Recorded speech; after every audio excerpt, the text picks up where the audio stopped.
mentioned that you had to deal with all the slings and arrows during your time at Doge. There's this. Well, some of the people, some of the media organizations in this room are the slingers.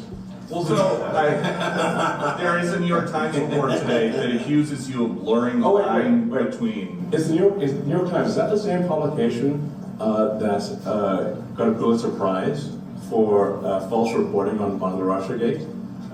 Is it the same organization? I gotta check my Pulitzer.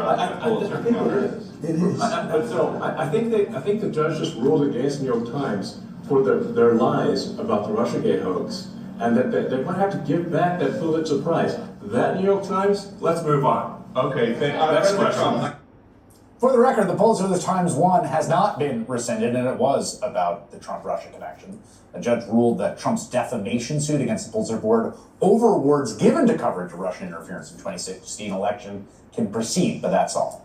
Teddy Schleifer covers billionaires for the Times. He's covered Elon Musk extensively, and he joins me now. Teddy, I know it was your two colleagues that put this piece out today. You've been doing a lot of reporting on Musk and know him well and reported on him. I mean, I gotta say, it was kind of, well, it was one jaw-dropping revelation after another, and I just kept thinking, this guy's life seems like a lot. There are multiple custody battles over children with multiple women. There seems to be, according to the Times reporting, a very significant amount of drug use that even disturbed people in his life. And he's got like 10 jobs, I guess. Yeah, and then there's the black eye, Chris. We can't forget that Elon took from one of those kids, apparently.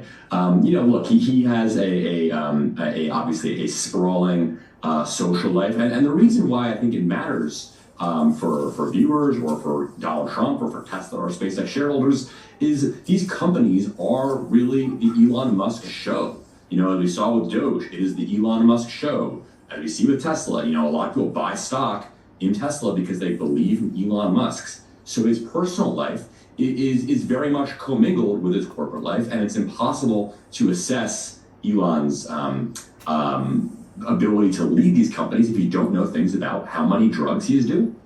I mean, there's also independent reporting. None of it. There's a little bit of like a common sense alarm that goes off in my head about the following. This is an individual who has 5 or 6 companies he's running, right? The Boring Company and Neuralink and Tesla and SpaceX. And he's also running this operation at the government. He's got a video game system installed in the office that he gets the EOB while he's apparently taking a lot of drugs and is managing a private life that involves like over a dozen children with multiple women. Like at a certain point, it starts to feel like, can he really be doing all this? Actually?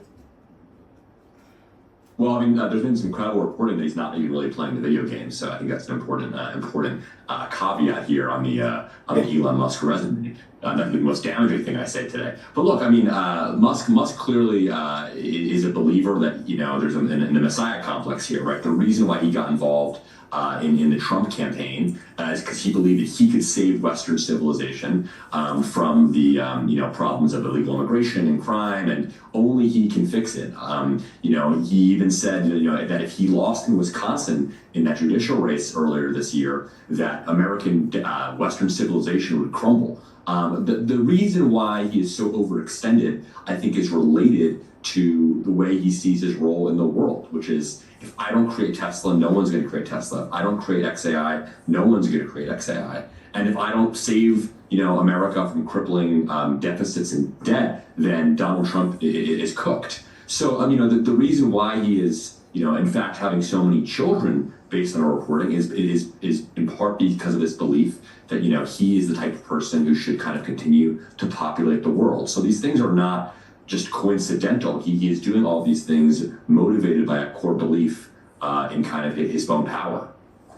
There's a really interesting nugget in this reporting that speaks to what I think is sort of a scandal, or at least as alleged. That Mr. Musk's aerospace firm SpaceX is a large government contractor. It must maintain a drug-free workforce, which, by the way, is a program I have some real policy objections to. It administers random drug tests to its employees, but Mr. Musk has received advanced warning of the tests, according to people close to the process. SpaceX did not respond to questions about those warnings. That's a pretty notable find in the reporting there.